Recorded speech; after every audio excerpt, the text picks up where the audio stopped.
So there's a possibility that TikTok is going to get banned maybe in the next 4 to 6 months. So I want to tell you guys something.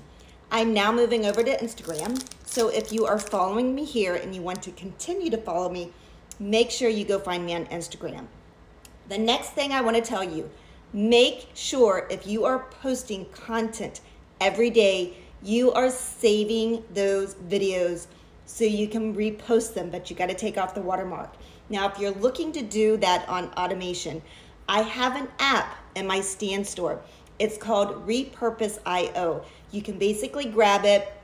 I am an affiliate marketer for it. I will earn a commission on that product, but it's automated. It does everything by itself. I've been using it for a year. So every video I've ever posted is over on my Google Drive, and it also gets reposted over to YouTube, and you can repost it to wherever you want. So make sure you grab that.